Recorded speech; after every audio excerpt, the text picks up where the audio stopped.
Afternoon and welcome to another live Q&A session, Awaken the World. My name is Garen, and I want to remind everyone that since this is inside the group, that awakentheworld.ca also has all the articles and the videos embedded as well. You can always take a look there, and some additional content on top of that. So today, we weren't actually planning to do a broadcast, but we woke up in the snowbank again this morning, and then magically, everything just sort of switched, and the sunshine has come out all of a sudden, and it's, oh please, let's have spring. I can't wait. So today we are going to, hello Janet, how are you? Nice to see you here. Let's say a big hello to Janet out there, and there's someone else online. There's two eyes now instead of one, so there's someone else there as well. Come on, don't be afraid to say hi. So Debbie had asked a question, and again, as we decided, hello Marianne, nice to see you. And her question was, she had a little confusion about emotions versus feelings. This is actually a really important topic. And, here we are almost 9 days after our epic flu adventure began. And my wife and I are just at the tail end of it still. So I still have a throat herbal candy going here. So excuse me if it bangs around on the microphone. We're going to talk about emotions versus feelings. And this is critical. This is really critical that people pay attention to this one, okay? Emotions only come from your higher self. Always. And they are never, ever negative. Your higher self knows no other state except joy, love, infinite compassion, and these are words, okay? And we have to pay attention to this. Remember what we said about words, right? Words are labels. We cannot define this in words. This is something you have to get used to feeling, and over time, if you practice that simple little course at the top of the group page there for a month straight, I swear to you, on my word, you will begin to feel it. If you're diligent for 1 month, you will begin to feel this inside of you, okay? And this is very important to pay the difference, or attention to the difference. This is how it works. Anytime you start a thought process in your head, or pull up old memories in your head as part of that thought process, dig into your past, or any place where there is guilt, or where you feel there has things that have happened to you that aren't good, or anytime you're actually actively thinking and producing negative thoughts, your body produces negative feelings. These are not emotions. These are emotions masquerading as thoughts. Thoughts masquerading as emotions. They're not actual emotions at all. They're feelings. And feelings can be either negative or positive, but feelings are nothing more than our body's intelligent reactionary system to let us know when our thoughts have gone off track, or when our thoughts are on track. Abraham Hicks calls it being in the vortex, okay, getting into the right vibrational state. Hello, Cindy. Good to see you too. 4, wonderful. That's a great start. So we're going to keep talking about this. Your temple, your physical energy matrix that we would call the body, and it is indeed energy, is highly susceptible to vibration and vibrational states. So whenever your ego begins to produce a chain of negative thoughts, when you keep these negative thoughts going for long enough, Hicks would say, training enough of them together, getting one attached to another for long enough, it only takes a minute or so, you'll begin to feel a vibratory response in the temple. It's like a giant gong that your body has inside, in the ethereal sense, okay?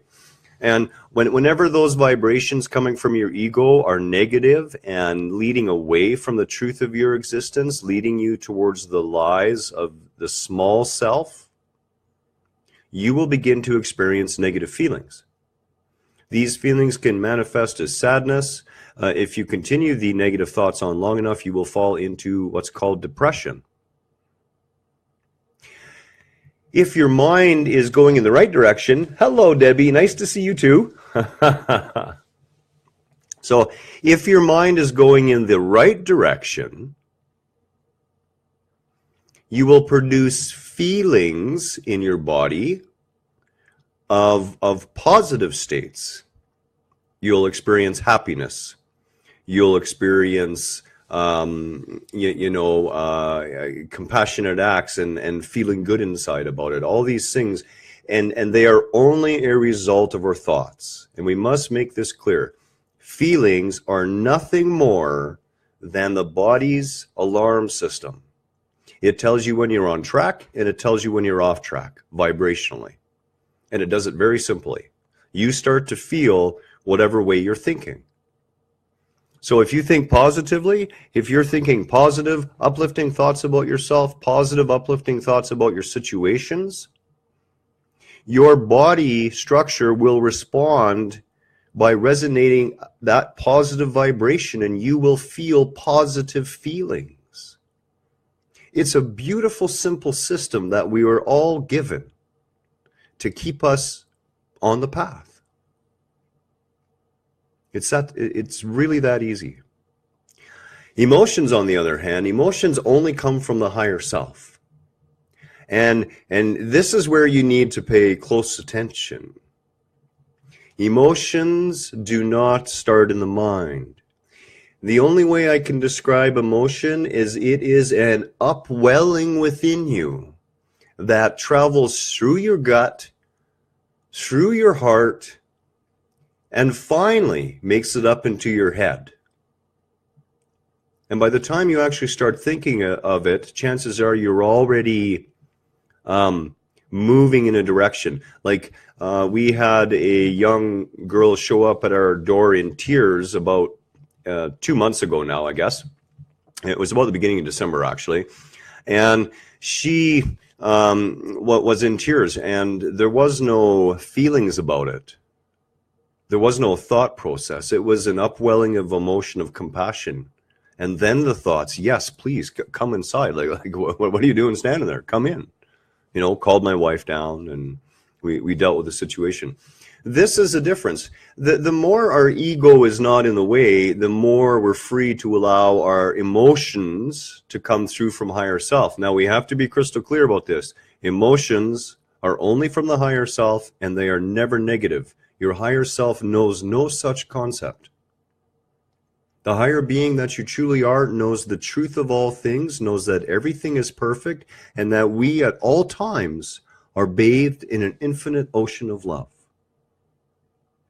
Our journey here is indeed a journey of love, of a shard.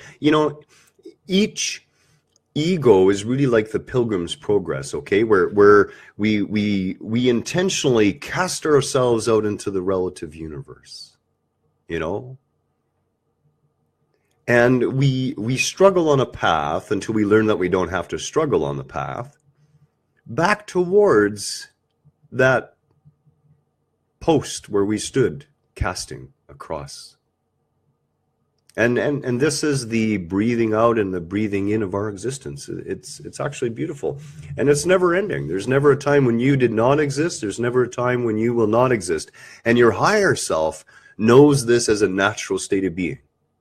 So when you feel emotions, true emotions come from within.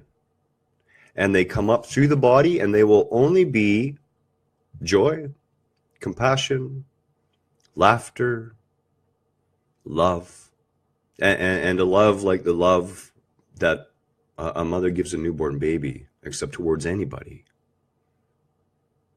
That's when you know You're experiencing motion. Anything negative that wells up is subconscious thought processes that you're vastly unaware of that are happening subconscious due to past events, things that have happened in your early childhood perhaps, or other parts of your life, and they will trigger a subconscious thought energy bundle, let's call it, okay? It's subconsciously, so subconsciously we're spoken to more in picture form and more in blocks rather than words, okay? So you can get hit by this huge energy block and you can find yourself feeling really depressed all of a sudden. Don't mistake that for emotion. Spirit knows no negative emotion. Never experiences at all. Being a very feeling person is not an issue. The feeling person is, when someone says I've been very emotional all my life, usually they're talking about they've been very feeling all their life, which means when other people are up, they can usually feel up too. And when other people are down, they feel the down, and they themselves can roller coaster quite a bit. This all has to do with your particular gifts that you have tied into bringing to this world. You have the ability through your thoughts, consciously or unconsciously, to mirror, and we talked about this the other day when it came to the actual scientific and neurological studies and discoveries that have been made, that we actually do indeed have a compassion center. It is a specific motor neuron set of cells at the brain, sorry, not motor neuron, but neurons and specialized brain cells that actually mirror the emotional states they detect in front of them. And this is where we get the idea of empaths. Okay, and an empath will claim to be emotional. It's not emotion, it's feeling. They're able to literally feel those vibrations coming off of the other mind and out of the other body. And because of their sensitivity, accurately relay that into their own mind and pick up on the fact that the person is really sad or really upset about something. In the case for me, it's strictly energy, and I keep it there. And one of the reasons you do is the more sensitive you become, the more sensitive you can become. You really have to watch that you don't allow yourself to get carried away with the energetic impacts of other people, especially if you're highly sensitive. So that's why in my case, I keep it to energy. All I'm doing is I'm just reaching out and kind of tickling it to see what it is. And that's okay. So my wife's not happy about something right now. She's bothering herself in her own mind. And I'll say, honey, what are you thinking about? Well, I was just thinking about the kids, and it's like, okay, so you started thinking about the kids who aren't here, and then you thought about the things that happened prior to them leaving, and you chained yourself right into feeling bad.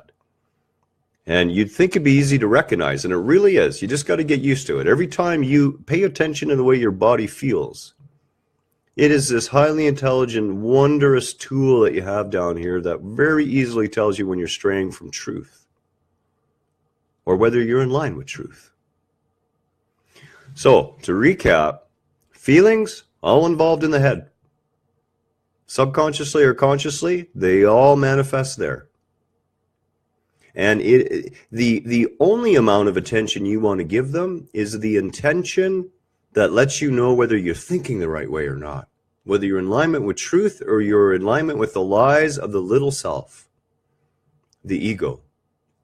Now, there is one caveat to all of this, and I want to discuss this. We are not talking about the third feeling that our body, and there's only the three of them, okay? And this is the third feeling, and it is a feeling, but it is not an emotion, and it is not thought-based, and it's the only one feeling you will ever have that begins within, and that is that tightening in the stomach, which is the core entry point of the energy that holds this whole body together. Okay? It's that tightening feeling in the pit of your gut that lets you know the situation you're in or the person you're dealing with in front of you, that there's just something not right.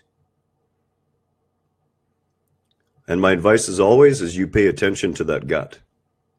When you get that gut feeling and then you vocalize in your head, or you become aware in your head that you're beginning to have thoughts that there's something a little off,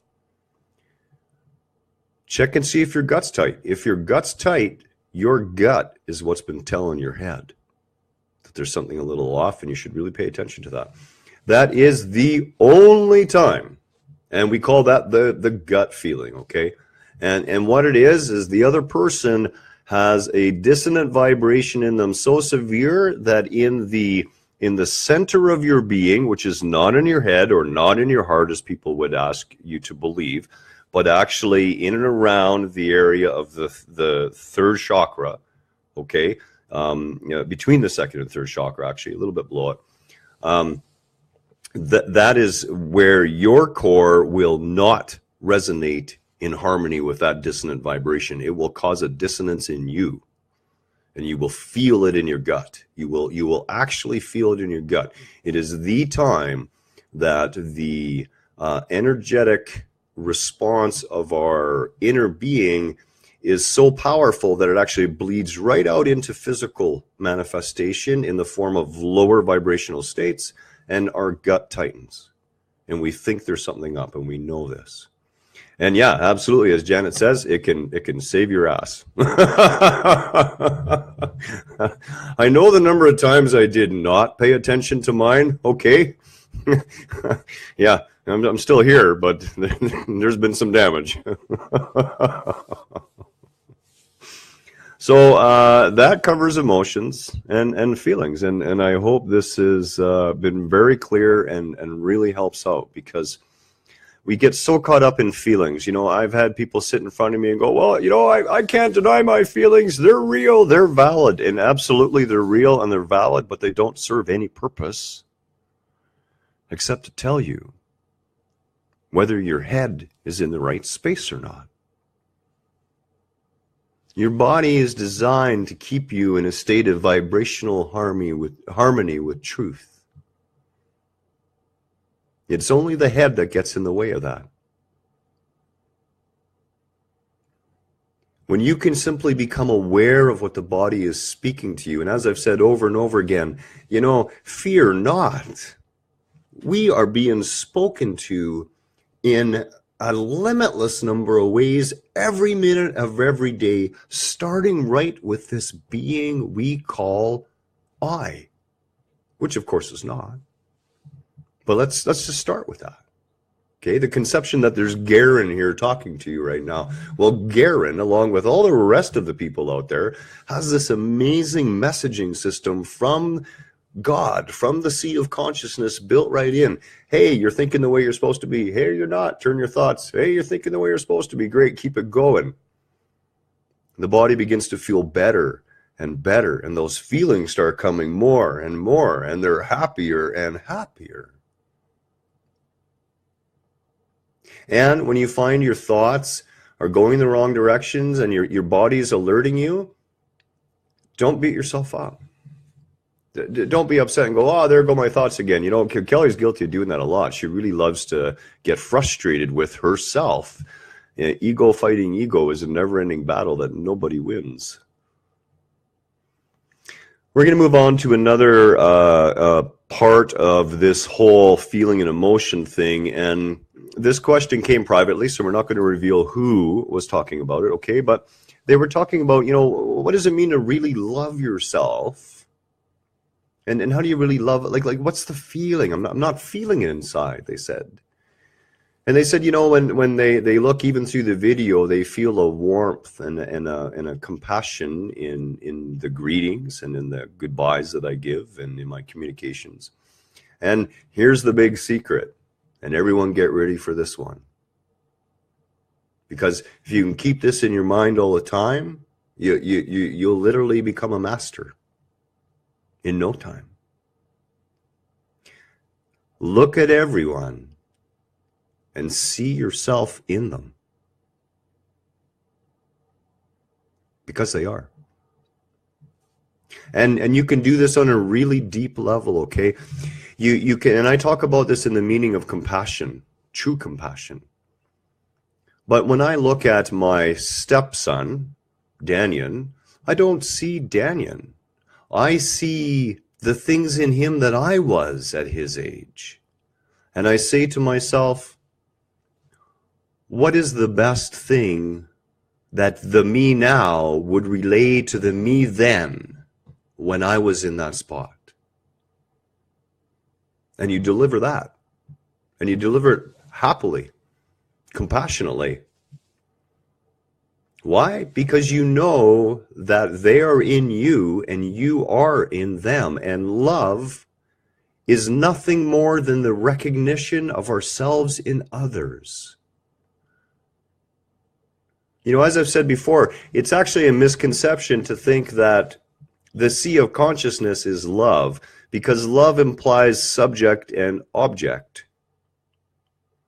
Love is the sea of consciousness, God manifest into the physical realm, into the realm where there is an apparent subject and an apparent object.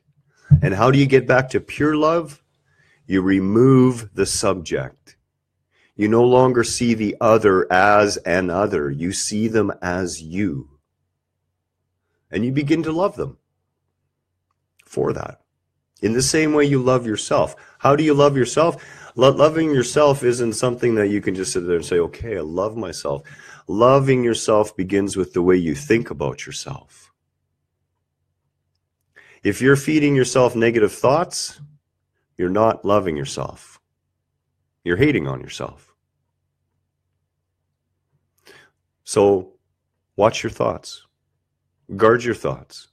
Love yourself enough to give yourself the time to learn to pay attention to what's in your head. You know, I did a little post yesterday, and it was talking about something the Buddha had said about how life seems very sweet as honey in the beginning if we just let the mind go uncontrolled and do whatever we want to do. But it ends up becoming bitter later on. Whereas when we focus ourselves in meditation, when we focus ourselves on disciplining the wayward ego, and like anything else, all it takes is a little bit of time until it becomes a habit. That's, you know, and keep in mind, you're undoing a lifetime of conditioning. So every time your thoughts are speaking the truth of what you truly are, you are loving yourself. Every time you care more about the state of your being than you do about someone else's impression of you, you are loving yourself. Anytime you care for the temple and make time for the temple, to look after it, to pamper it a little bit. My wife and I love Epsom salt baths with essential oils, some candlelight, some soft music, or a meditation. Sometimes she'll even watch one of my videos in the tub, which is weird. For me, it's a little strange. Oh, what are you doing? Oh, I'm watching you in the tub.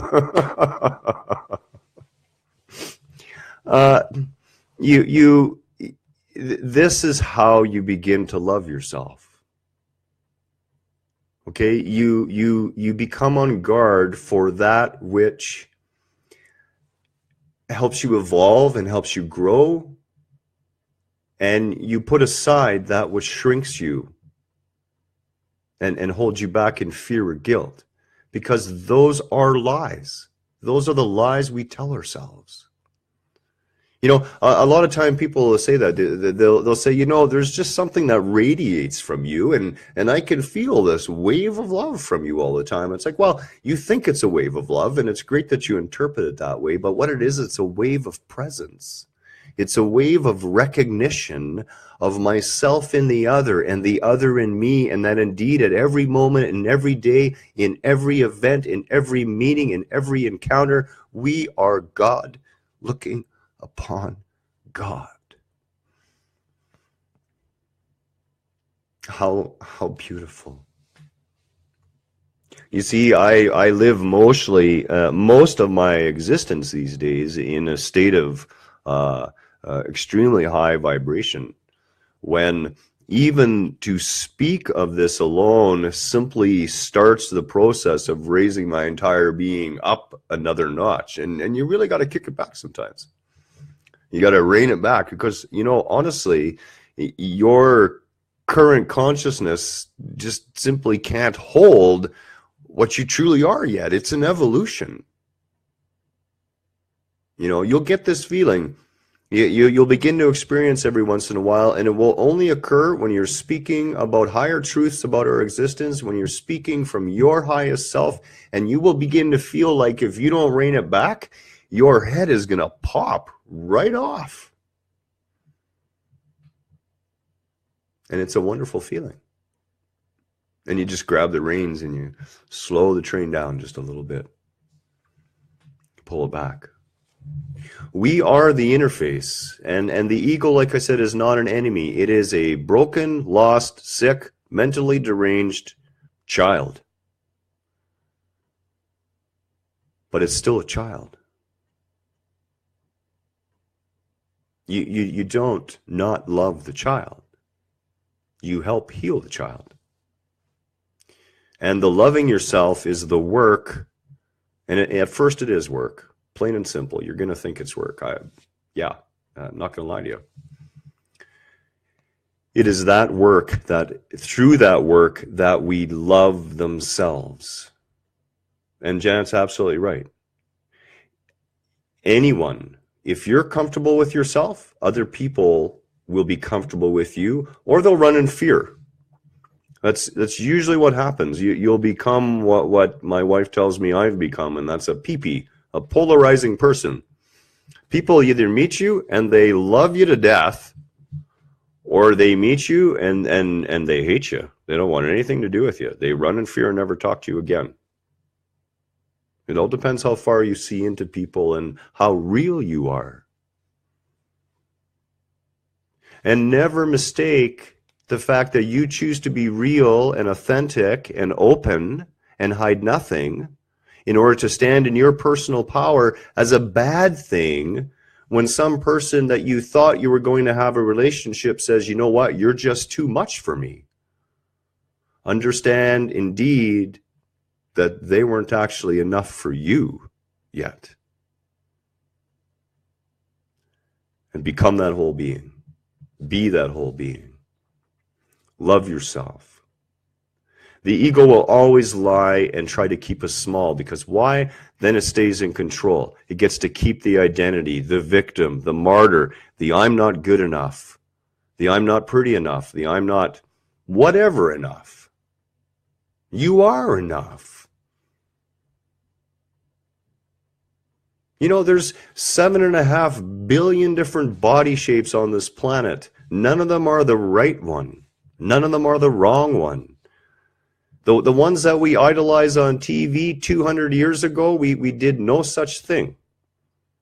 Look at Marilyn Monroe and compare her to the women we idolize today. And you're only talking a short 50-year jump. Don't buy into anything society would tell you about you. Don't buy into anything your parents would tell you about you, your friends. No, don't buy into anything I'm telling you. Feel inside you and know the truth. You'll feel it.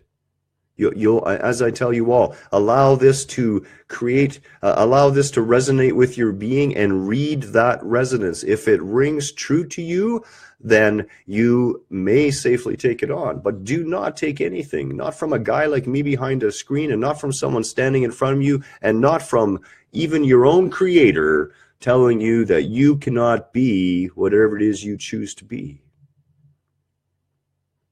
That's what you're here to do, is to choose and to be. You cannot not do it. We're making those choices every day, consciously or otherwise. Start choosing love for you. Start choosing love for your life. Another great way to get in touch with love, and this ties right in, is gratitude. And as I've said to my wife, and this is one of Garen's patented phrases, okay? Gratitude is not something you wake up and feel in the morning. Gratitude is an all-day action. It is an awareness. It is a gratitude for every single situation, for every single person, for every single teacher that comes your way in a day. Even the people who would tear down your ego a little bit. And you know, when people tear down our ego, the ego thinks it's a horrible thing. You feel smaller all of a sudden. But you know what? They're actually doing you a big favor. Because when the ego is pulled back, if you pay attention not to that damaged ego, but instead to the extra space that's been created all of a sudden, you'll realize that you're so much more magnificent. And that what the ego feels is only its own fears and its own guilt. And you are not that. You're not. This is a path towards love. And we love you all too, Janet and Debbie and Susan and everyone else who shows up today and who doesn't show up and all the rest of them. We have to. If we as a species, and let me kid you not, we may think we're individuals, and at the end of the day, someone says, well, you know, as long as I'm standing there at the end of the day, everything's okay. That's not going to work. This is a species thing. We are one, and yet we are one. Loving each other simply is the truth of our existence. Realizing it at an egoic level, realizing it at the relative level, is the gift. It really is. We're going to move on now to briefly a little bit of some of the other things that were brought up to be discussed. And again, I invite more questions. We're going to have our session tomorrow evening as usual. And that one, I'm not going to take any extra questions because tomorrow evening we're going to do Adam and Eve live, along with some comparative looks at the various Babylonian and Sumerian myths and their relationship to the book of Genesis and the Bible. So that should be very interesting. We're going to talk briefly now about vaccines, chemtrails, and weaponized weather. This was a request, and I understand where it comes from, okay? Let's be perfectly clear. We'll start with the WW, the weaponized weather. Anyone who has done even a tiny bit of research on this knows all about a station up in the Arctic called DARPA. And it is indeed a weather modification laboratory. We do modify weather, and weather can be weaponized. Absolutely. It can be weaponized through a variety of different means. Not discounting electromagnetic bombardment from satellites in relatively mid-range orbits, actually. They don't even have to be low-range orbits. It can be mid-range orbits into the hundreds of kilometers above the surface. This is very true. The same with chemtrails. I mean, for years, chemtrails was a there's also HARP up there. HARP and DARPA are actually part and parcel of the same project group, and they're all related to the same, honestly, nefarious ends. Okay, and the excuse is always the same. They started up back during the Cold War, and the idea is as well, you know, if the Russians are doing it, we have to do it too. And even if the Russians aren't doing it, they may do it sometime. So we should do it as well. And this is sort of the routine that plays out. We have to understand what this is, okay? And it really doesn't matter whether and we will talk about chemtrails and vaccines, but I want to be clear about something. What this is ego writ large. It is the same ego, like, and boy, we have to be clear about this, okay?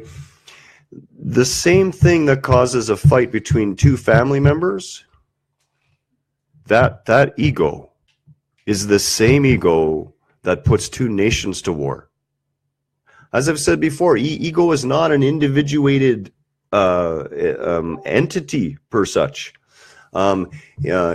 Ego is actually a collective energy. It is the human collective. It only exists as a human collective, and we, as basically receivers and transmitters in and out of that collective, possess a portion of that energy internalized. Like most of the thoughts that the average person thinks are mirrored in almost every other person.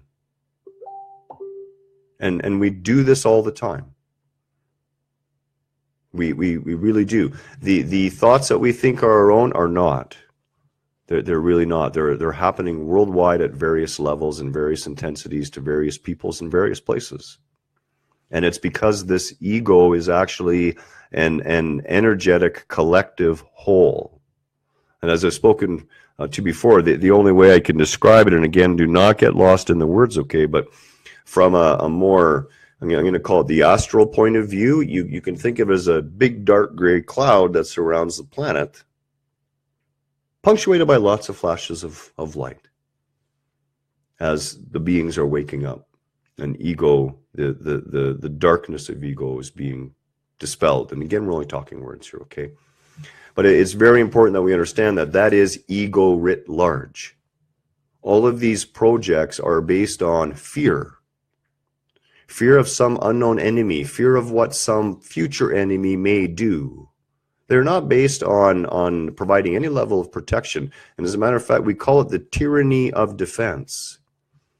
When ego at a grand scale becomes so dysfunctional that nations begin to engage in tyrannical rule over their populations under the claims of defending them against something. Look closely. Is that not the same thing we do to our children sometimes? That's what I mean. It is all ego at every stage. The other thing we need to point out before we carry the conversation on any further is don't pay attention to any of it. It's all based on old thoughts, old ways of being, and the manifestations we're seeing today are remnants. We need to focus more than ever on being the positive change. Let that love flow through you. Let that love help rise you up. Work on raising your consciousness and raise the consciousness of others. Not that there's problems, because there will always be perceived to be problems, but that there are solutions, that there's an answer, that there's help, that there's love, that compassion still exists. That we as a species are worth far more than the GDP or how much we export or import, whatever the case may be. It's not about the money. It's about us as people. It's about how we view that other fragment of the Creator. For the last 50 years, there has been so many organizations, and we are a society of symptom fighters by nature. And this has become the big problem, okay? You cannot fight against anything and win. The war on drugs should have taught people that. Welcome to the USA. More people in prison of its populace than even China. And yet we complain about China's human rights records. This is what happens. This is how it turns out. When you fight up against things, you create more of it. You create more dysfunction. The dysfunctional, dissonant energy that creates the issue will not be solved with more dysfunctional energy, with more dissonant vibration. It cannot. It can only be solved through love. It can only be solved through bringing it into the light of awareness and realizing that it is already looked after. What we need to focus on is raising the consciousness of the species. David Suzuki, back in 2012, he said, you know what, the environmental movement over the last 40 years is a failure. Why is it a failure? Because instead of focusing on trying to stop things from happening, we should have been raising the consciousness of the societies. We should have been raising people's consciousness to understand that we are in a symbiotic relationship with each other and this planet. When we lose one of us, the whole is affected. Never doubt your value in the whole. And never doubt someone else's. This is so important. So chemtrails, absolutely, in more ways than one. It doesn't matter whether it's silver oxide particles to try and cloud seed or various other chemicals that have been tried for numerous reasons. Do not kid yourself that at larger levels, ego will rationalize anything. It's just reality. The same with vaccines, okay? You know, and I took a long, hard look at vaccines. I really did. I had to. And vaccines, there's just simply too many things that go into a vaccine that do not belong in the human body. And furthermore, no one has been able to explain to me why, once vaccinated, an unvaccinated child would be putting vaccinated children at risk. I don't have any understanding of this. It makes no logical sense to me. And my personal case on it is no, thank you. Now, despite the flu this year, but you know what? I've had the flu twice in 30 years. A good immune system, keeping your stress low, loving yourself in the ways we've talked about, eating as healthy a diet as you can manage, and being on guard with your being. So when you come into a situation where you see someone is clearly ill, you maybe say, you know what, maybe let's have this coffee another day. Love yourself. Best defense, always. Now, that, you know, and people will say, well, if you love yourself, or how do you love others? You cannot love another until you love yourself. That love you try to give another when you do not love yourself will always end in dysfunction. It will. Mark my words. I say this out of compassion and caring for all, not to make anyone feel bad. You know, the baby vaccines, okay, there are some things that should be vaccinated against, and what I would say is perhaps do your own research, become informed, and understand that there are some of the vaccines that have been around since the 60s that are relatively safe, as a matter of fact. It's the vaccines that began to start this whole wave of gluten intolerance, autism, and various other problems that manifest quite quickly after being vaccinated. All these new vaccines are the ones that need to be carefully looked at. Do your own research, make your own intelligent decision, but do not do so out of fear, and do not put it on someone else to do for you. Don't. You have to make your own decision. And, you know, I've watched a few of the Vaxxed movies as well, and you need to, and we've talked about this when it comes to our own personal health care. You know, we are taught in our society that we are supposed to hand over almost anything to a professional and wait their divine opinion about what's wrong with us in some way. And then we're supposed to buy that and then do what they say. I don't live like that. I am my own divine opinion. When I go to the doctor, I've done the research.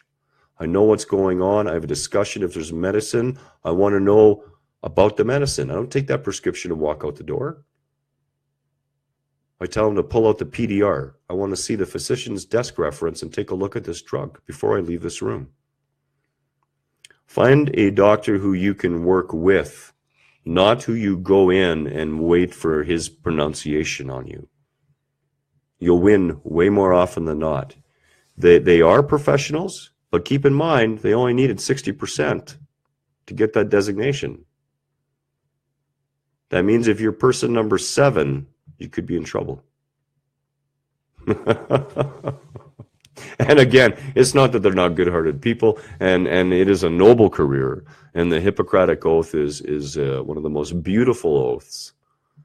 You know, do no harm. We could all take a bite out of that for sure. I sure hope this has been helpful today, and I'm glad for the people who could show up for this impromptu video. And we will have this posted, available for rerun after the fact. And I really look forward to seeing all of you tomorrow evening at 6 p.m. Pacific Standard Time for another live video, like I said, on Adam and Eve and the Book of Genesis and Sumerian and Babylonian myth. It's going to be a lot of fun. Until then, much love to you all. Remember, you are all powerful spiritual beings having a human experience. There's nothing I have that you don't possess. There's nothing, we sit at the same round table, eye to eye, every day, every minute. Much love. Namaste.